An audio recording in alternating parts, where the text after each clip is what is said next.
আসসালামু আলাইকুম। সবাইকে স্বাগত জানাচ্ছি বিডি দর্পণের নিয়মিত আয়োজন আজকের দুনিয়ায়। আপনাদের সাথে আছে আমি তানসিলা হক। চলুন জেনে নেওয়া যাক সারা দুনিয়ায় এ পর্যন্ত ঘটে যাওয়া প্রধান খবরগুলো।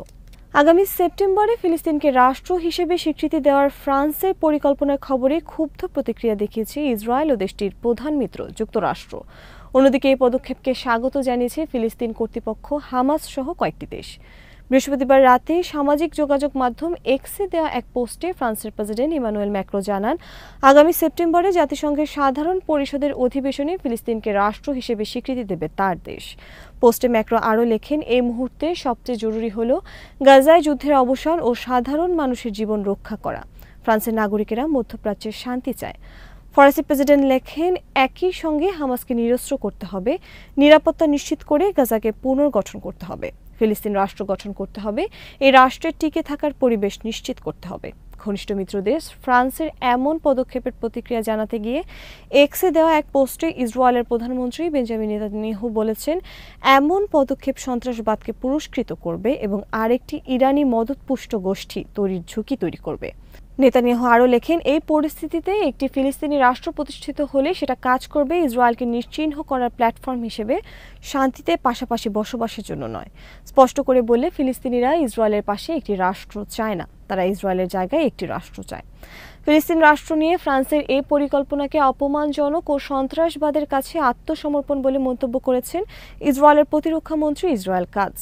তিনি বলেন, আমাদের নিরাপত্তার জন্য ক্ষতিকারক হবে, আমাদের অস্তিত্বকে বিপন্ন করবে এমন একটি ফিলিস্তিনি স্বতন্ত্র সত্তা প্রতিষ্ঠা করতে দেবে না ইসরায়েল।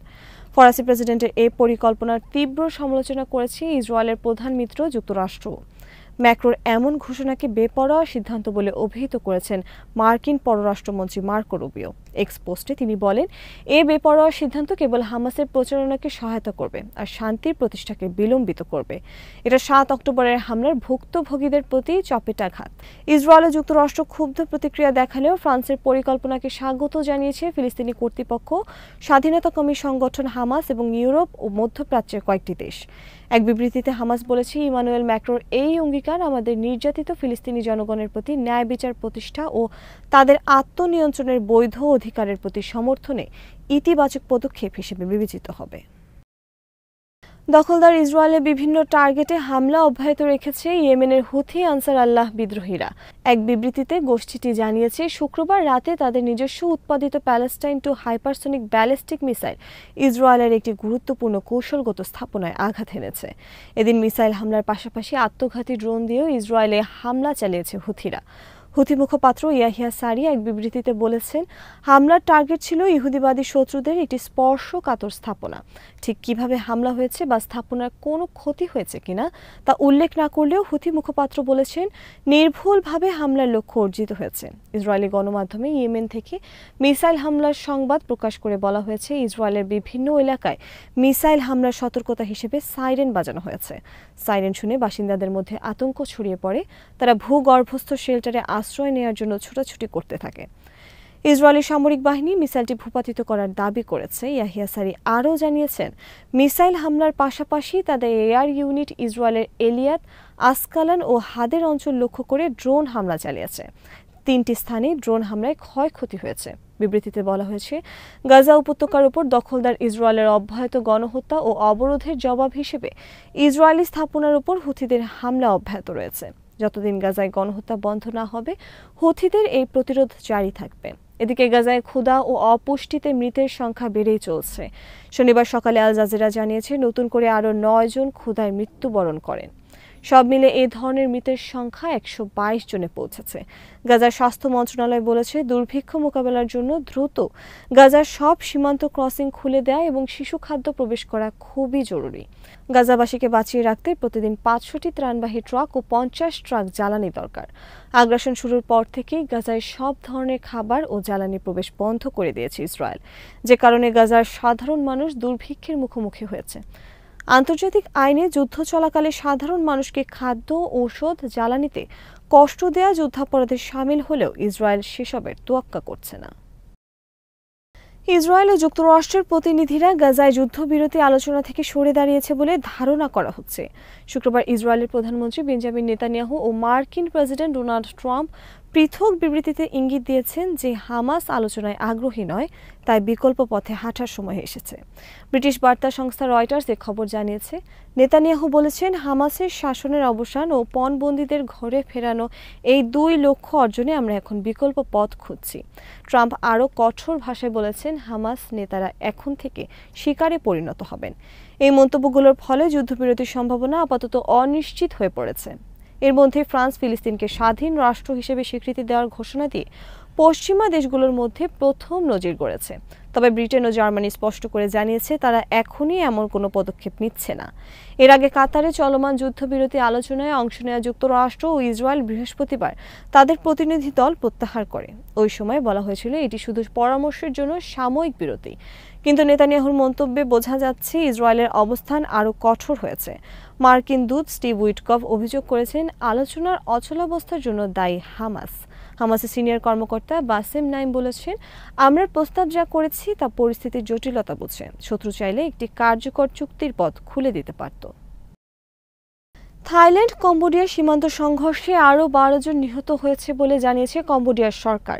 সব মিলে দুই দেশের মধ্যকার সংঘর্ষে এখন পর্যন্ত 32 জন নিহত হওয়ার খবর পাওয়া গেছে। এ ঘটনায় আহত হয়েছে শতাধিক মানুষ। আল জাজিরা খবরে বলা হয়েছে, পূর্ব এশিয়ার দুই প্রতিবেশী দেশের সীমান্ত সংঘাত আরও বড় আকার ধারণ করতে পারে এমন আশঙ্কা করা হচ্ছে।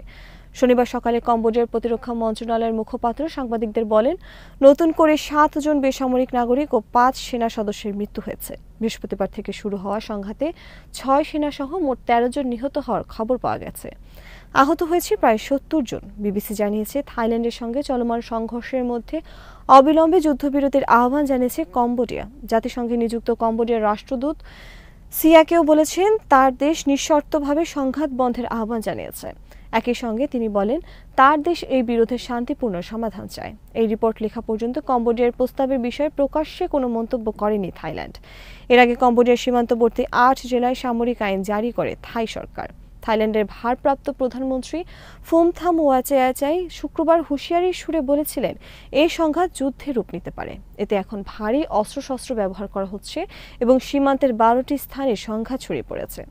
কম্বোডিয়ার বিরুদ্ধে বেসামরিক এলাকায় গুলি চালানোর অভিযোগও করেছে থাইল্যান্ড। অন্যদিকে থাইল্যান্ডের বিরুদ্ধে ক্লাস্টার বোমা ব্যবহারের অভিযোগ এনেছে কম্বোডিয়া।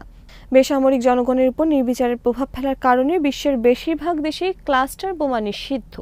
থাইল্যান্ড এই অভিযোগের কোনো জবাব দেয়নি। এদিকে থাইল্যান্ডের পররাষ্ট্রমন্ত্রী সংবাদ সংস্থা রয়টার্সকে বলেছেন যে এই সংঘাতে তৃতীয় পক্ষের মধ্যস্থতার কোনো প্রয়োজন নেই, যদিও বিশ্ব নেতারা অবিলম্বে যুদ্ধবিরতির আহ্বান জানিয়েছেন। মালয়েশিয়ার প্রধানমন্ত্রী আনোয়ার ইব্রাহিম দুই দেশকে আলোচনা টেবিলে বসার প্রস্তাব দিয়েছিলেন। বেসামরিক নাগরিকদের সুরক্ষা এবং সংঘাতের শান্তিপূর্ণ সমাধানের আহ্বান জানিয়েছে যুক্তরাষ্ট্র। এবার রাশিয়া থেকে নিজেদের যোগাযোগ স্যাটেলাইট নাহিদ-2 উৎক্ষেপণ করেছে ইরান।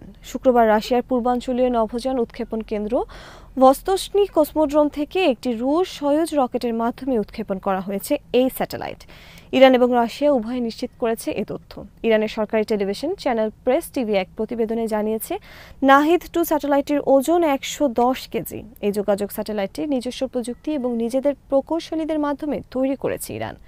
এতে আরও বলা হয়, নাহিদ-2 ইরানের মহাকাশ গবেষণা সংস্থার উচ্চাকাঙ্ক্ষা ও সক্ষমতার বহিঃপ্রকাশ। পৃথিবীর কক্ষপথের নিম্ন স্তরে স্যাটেলাইটটি স্থাপন করা হবে। এটির নকশা সেভাবেই করা হয়েছে। স্যাটেলাইটটি তৈরিতে বিভিন্নভাবে ইরানকে সহযোগিতা করেছে রাশিয়া। এক প্রতিবেদনে রুশ সংবাদ মাধ্যম আরটি জানিয়েছে, শুক্রবার ভস্তোসনি কসমোড্রোম থেকে উৎক্ষেপিত সয়ুজ রকেটে 2টি রুশ স্যাটেলাইট, 18টি স্মল কমার্শিয়াল অরবিট এবং ইরানের স্যাটেলাইট নাহিদ-2 মোট 20টি পেলোড নিয়ে পৃথিবীর কক্ষপথের উদ্দেশ্যে যাত্রা করেছে।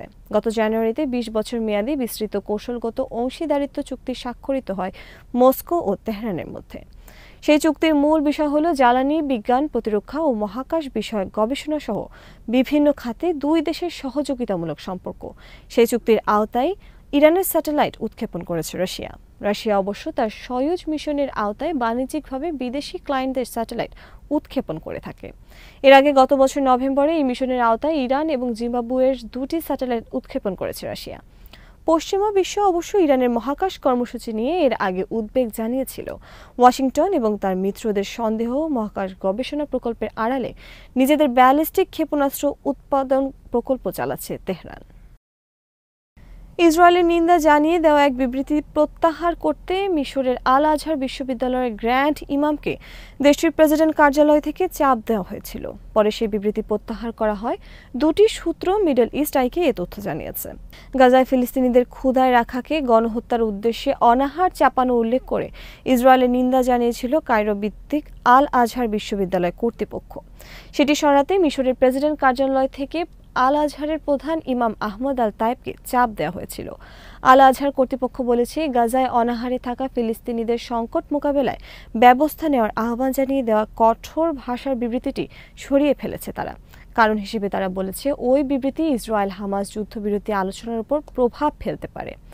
বিশ্ববিদ্যালয় কর্তৃপক্ষ আরও বলেছে, গাজায় যুদ্ধবিরতি সংক্রান্ত চলমান আলোচনার উপর বিবৃতিটির প্রভাব পড়ার আশঙ্কা থাকায় তারা নিজেরাই তা প্রত্যাহার করে নিয়েছে। নিরপরাধ মানুষের জীবন রক্ষার কথা বিবেচনা করে এমনটা করা হয়েছে। আল আজহার কর্তৃপক্ষের দাবি, তারা গাজায় প্রতিদিনের রক্তপাত বন্ধ করাকেই সবচেয়ে গুরুত্ব দেয়। আল আজহার কর্তৃপক্ষের দাবি, তারা গাজায় প্রতিদিনের রক্তপাত বন্ধ করাকেই সবচেয়ে গুরুত্ব দেয়। তাদের আশা, এই আলোচনার মাধ্যমে রক্তপাত দ্রুত বন্ধ হবে ও নির্যাতিত ফিলিস্তিনিদের জীবন ধারণের সবচেয়ে জরুরি প্রয়োজনগুলো মিটবে।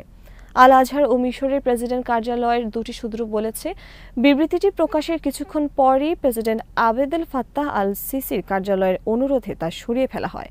সাংবাদিকদের সঙ্গে কথা বলার অনুমতি না থাকায় ওই দুই সূত্র নাম প্রকাশে রাজি হয়নি। আজ এখানে শেষ করছি। সবাই ভালো থাকুন, সুস্থ থাকুন আর দেখতে থাকুন বিডি দর্পণ। চ্যানেলটি ভালো লাগলে সাবস্ক্রাইব করুন।